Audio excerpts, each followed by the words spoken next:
peut-être je vais vous présenter un tout petit peu. Vous êtes l'auteur du livre Se cultiver en complexité, on y reviendra. Après une période passée dans le domaine de la formation et du théâtre, vous êtes spécialisé dans la rénovation de bâtiments, de fermes, en tant qu'ouvrier et gérant d'une société qui s'appelait Battante. Vous êtes co-responsable avec votre épouse et un groupe d'amis d'une association dont l'objet est d'accompagner les personnes en besoin de consolidation. Vous êtes titulaire d'un master en sciences de l'éducation. Vous êtes membre de plusieurs groupes de recherche, dont le GRAF, groupe de recherche et d'auto-formation, le GRIT, groupe de recherche interface et transdisciplinaire, et le PCPP, pensée complexe et pratique professionnelle, qui intervient aussi donc sur des sujets à l'occasion de séminaires et de colloques. Vous intervenez aussi sur ces sujets-là. Peut-être avant d'aller plus loin sur la dimension qui est la trialectique comme outil transdisciplinaire, peut-être pourriez-vous nous dire quelques mots sur comment vous vous êtes intéressé à l'approche systémique. Pourquoi la systémique dans votre cheminement? Peut-être pourriez-vous nous en dire quelques mots? Alors, l'approche systémique, c'est le nom qui m'est venu ou qui m'a été proposé au cours de la vie. Et évidemment, pour commencer, je ne connaissais pas ce mot-là. Mais je connaissais un besoin fort qui était que dans mon adolescence, pour différentes raisons qui ne sont pas forcément toutes explicables, j'étais pris par un très très profond complexe d'infériorité. Je ne donne pas le détail, mais c'était pathologique. Hein. Et à ce moment-là, j'avais le choix soit de me suicider, soit, ce qui n'est bien pas ma tendance, mais enfin, au bout d'un moment, la question se pose, soit d'aller en asile psychiatrique, soit de me réinventer. Et je ne voulais pas, parce que réinventer me paraissait pour moi aller dans le rêve, et le rêve est une chose que je cerne de très près, parce que les lendemains des rêves sont jamais très agréables. S'ils sont pour échapper, prendre une fuite. Alors, dès le départ, j'ai commencé à me dire, mais est-ce que la réalité que je m'attribue et que le monde entier m'attribue, qui est celle d'un bonhomme très médiocre, incapable de beaucoup de choses, bref, profondément complexé, qui se sous-évalue tout le temps, se dévalue tout le temps, est-ce que c'est une réalité absolue, c'est-à-dire objective, ou bien c'est quelque chose qui est un des scénarios possibles que je peux choisir ou refuser. Donc déjà là on voit que je me posais la question du réel et de la réalité et de la réalité pure et dure. Si j'étais définitivement ce que je pensais être, c'est-à-dire indépendamment d'une interprétation, alors c'était désespérant. Au contraire, dans le cas contraire, alors j'avais un champ très large, et ça a été pour moi, quand j'ai fait ce choix, le début d'un très long travail. Et puis, une deuxième nécessité qui est apparue, c'est beaucoup plus tard, quand j'ai créé mon entreprise il y a 20 ans, je suis arrivé dans des problèmes très profonds de toutes sortes, financiers, enfin je ne vous donne pas le détail, ils sont d'ailleurs dans ce livre. Là, à ce moment-là, j'avais un peu plus de mots, un peu plus d'outils, et je savais qu'il n'y avait que sous une forme, dans l'approche complexe, sous une forme ternaire, puis c'est devenu trialectique, que je pouvais faire sens, puis résoudre mes problèmes. Voilà un peu des grands repères, pour être extrêmement superficiel évidemment, puisque ça couvre 55 années, j'en ai 64. Voilà. Donc, peut-être pourriez-vous nous donner alors quelques éléments de réflexion autour de l'approche systémique, et là vous utilisez le terme de trialectique. On pourra reparler du livre, la trialectique comme un outil transdisciplinaire. Quels ont été, je veux dire, les liens que vous avez commencé à construire entre votre approche de la trialectique et la systémique? C'est-à-dire, j'ai toujours été intuitivement, puis après consciemment intéressé par ce qu'on appelle la systémique. Et j'ai naturellement, toujours été passionné par la physique quantique, physique relativiste, pas tellement du point de vue mathématique, parce que là ça demande de longues études et puis je ne les ai pas faites, mais d'un point de vue épistémologique. C'est-à-dire repérer les données d'un problème, voir l'historicité et comprendre comment, pour ce qui me concerne particulièrement, les processus qu'on peut observer au niveau de la matière sont pédagogiquement très pertinents pour la vie sociale de l'être humain et sa vie individuelle. Donc c'est à partir de là que j'ai commencé à m'intéresser de très près à la relation de relations, à tout ce jeu de probabilistes de la physique quantique, à la relativité généralisée, à faire la différence entre la relativité générale et le relativisme. Dans un cas, tout est relié à tout, dans l'autre, tout est équivalent à tout, ce qui n'est pas du tout la même chose. Et j'ai commencé à me rendre compte que finalement, rien dans... que finalement, construire sur du roc, chercher ses atouts, chercher des réponses, était travailler binairement, intelligent, idiot, grand, petit, etc., était une impasse. Était une impasse parce que j'avais cherché, j'avais essayé sur un plan binaire et je ne cessais de m'enfoncer. Et donc je me suis dit, il faudrait trouver une théorie de l'instabilité, il faudrait travailler sur le manque et trouver une solidité à partir d'une relation du manque et non pas de l'atout et de la réponse. Donc c'est à partir de là où je l'exprime maintenant tellement facilement, je mets des mots sur des choses que j'ai suivies plus ou moins intuitivement, mais c'est le registre dans lequel je me suis mis à travailler et trouver finalement des applications qui m'ont permis de trouver une sage estime de moi-même et qui m'ont permis de résoudre concrètement beaucoup de mes problèmes d'entreprise, puisque depuis 15 ans, je suis passé du cercle vicieux au cercle vertueux. Peut-être pourriez-vous nous donner quelques indications sur, tiens, mais à partir d'un exemple comme la vision, la vue, hein, qu'est-ce que la trialectique? Qu'est-ce qu'une lecture trialectique de la vision? Donc j'entends bien que les choses ne se voient. Il est intéressant de voir les choses autrement que dans un mode binaire, de passer à une vision trialectique des choses, même plus que tripolaire, donc trialectique des choses. Qu'est-ce que vous pourriez en dire à des personnes qui n'ont jamais entendu parler de cette trialectique, en prenant l'exemple de la vue, par exemple? Alors la vue, c'est une des premières choses que j'ai travaillé, parce que je me suis dit, le goût, l'odorat, le toucher, l'ouïe, on admet volonté qu'ils sont subjectifs. Et je me suis dit, mais comment ça se fait que la vue, je ne parle pas pour tout le monde, mais enfin, dans beaucoup des cas, on estime que ce qu'on voit est objectivement là, et que ça n'est pas sujet à interprétation. Donc ça ne passe pas par notre cerveau, c'est vraiment là, indépendamment de nous, ce qui est une incohérence. Mais pourquoi? Et est-ce que c'est vrai?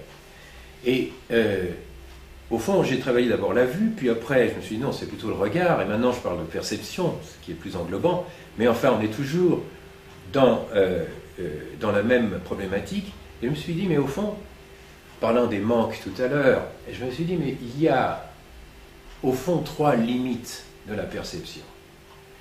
Une limite qu'on pourrait appeler l'incomplétude, et qui est une limite, la perception est partielle. C'est-à-dire que je ne peux jamais tout voir, tout simplement parce que je suis dans le tableau de l'observation. Donc là d'où je suis, je ne vois pas. Là d'où je vois, je ne vois pas. Il y a un point aveugle. C'est structurel. Il y a une autre forme de limite qui est une limite de partialité, c'est-à-dire, je l'appelle l'autoréférence. C'est-à-dire que, au fond, c'est moi qui décide des scénarios, c'est moi qui décide de la manière dont j'interprète ce que je vois, en fonction de ce que je suis, de mon histoire, de mes connotations et de mes idéologies et de mes billets, de ma culture, tout ça, ce que j'ai vécu, etc. Donc j'interprète ça comme ça, d'autres autrement, l'autoréférence.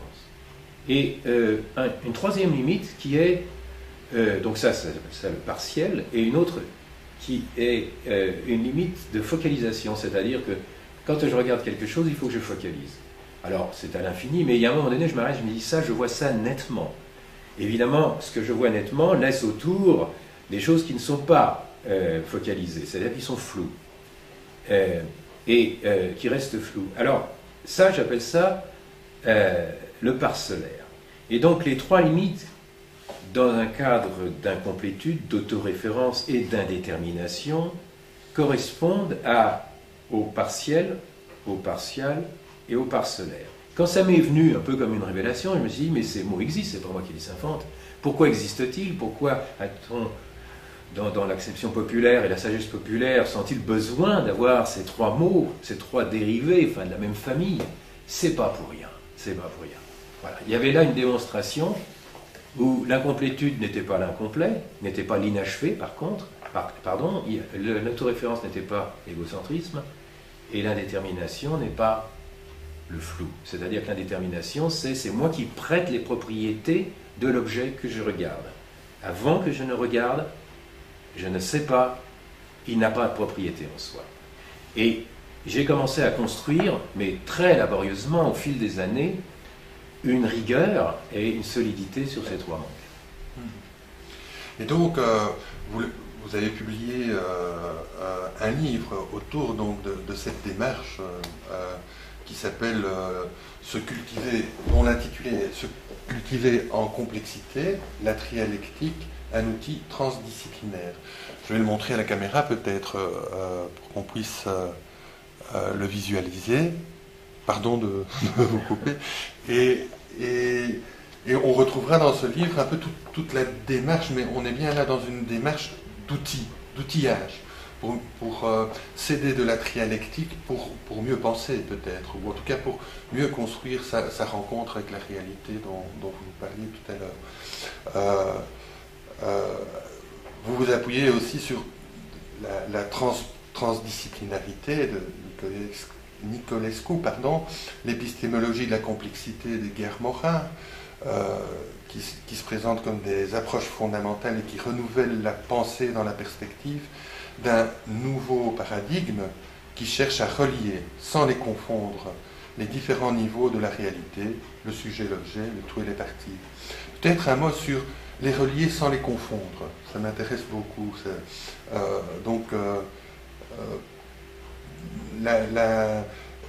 Justement, en lien avec la trialectique, où la confusion est dans la dimension notamment que ce soit de l'autoréférence ou de l'indétermination ou du flou, hein, c'est comment effectivement les relier sans les confondre. Alors là, on rentre déjà un petit peu dans le besoin que j'ai ressenti, pour reprendre votre phrase d'avant, c'est que, au fond, tout cela, j'avais besoin de faire sens de la chose, et pour ça j'avais besoin d'être compris par quelqu'un d'autre. Et parce que je pense que tant que quelqu'un d'autre n'a pas dit « je te comprends », c'est que je n'ai pas réussi à me parler à moi-même. Alors, je me suis dit, mais au fond, il est nécessaire, à un moment donné, de traduire ça sous forme géométrique. Et c'est de cette façon que j'ai eu l'idée de mettre trois cercles qui se recouvrent. Et trois cercles portant chacun le nom d'un des invariants, incomplétude, autoréférence, indétermination. Alors, pour répondre directement à votre question, on part d'un thème à traiter. Et au fond, le partiel, le partial, le parcellaire, ce sont trois manques, trois limites, trois formes de la limite, qui est au centre du schéma et qui est ce que j'appellerais l'inconnaissabilité. Nous ne connaissons pas la cause première. Et je me suis dit, mais on passe son temps, nous, êtres humains, qui sommes seuls sur Terre de notre type, à nous tirer par un bras pour pouvoir se soulever. On comprend que c'est absurde. Il faudrait donc penser une hypothèse qui permette d'imaginer une conscience de la conscience qui soit en tout point de l'univers, et dont l'homme serait un cas particulier. Et à ce moment-là, j'ai effectivement une approche ternaire qui peut inclure l'autoréférence comme un des trois éléments.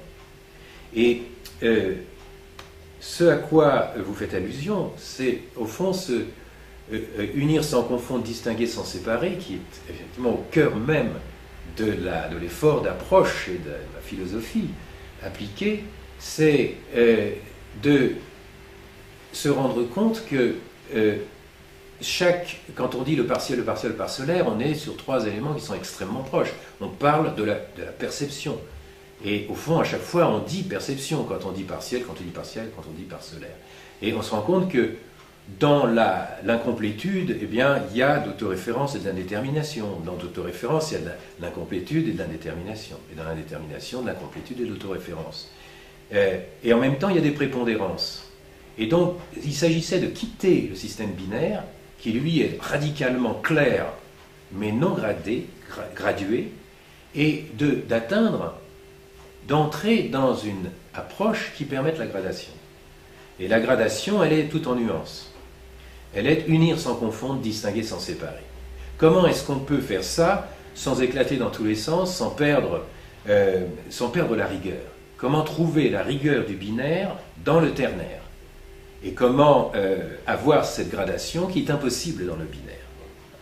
Donc là, je n'entre pas plus dans la triélectique qui est en fait la mise en ternaire de trois binaires qu'on fait jouer ensemble dans une combinatoire. Mais l'incomplétude, l'autoréférence et l'indétermination, le partiel et le parcellaire, sont trois prépondérances qui sont à la fois singulières et coextensives. Et tout se fera, et c'est ça toute la difficulté de cette formation, à laquelle je m'attache pour moi-même et que nous partageons avec notre équipe, avec un nombre grandissant de personnes, l'objet même de la formation qui est de unir sans confondre, distinguer sans séparer, dans le sens que j'ai expliqué, somme toute, bien superficiellement. Et je pense que toute personne qui voudrait aller un peu plus loin et approfondir l'approche trialectique, au-delà du fait de pouvoir lire le livre Se cultiver en complexité, la trialectique, un outil transdisciplinaire, qui est paru dans les chroniques sociales Savoir communiquer. Les références sont mises sur le site internet. On peut aussi se référer à votre site internet complexitude.org que je recommande et sur lequel nous ferons aussi un lien. Un grand merci pour ce petit partage et au plaisir de vous retrouver à d'autres moments dans le partenariat avec le village systémique. Merci beaucoup.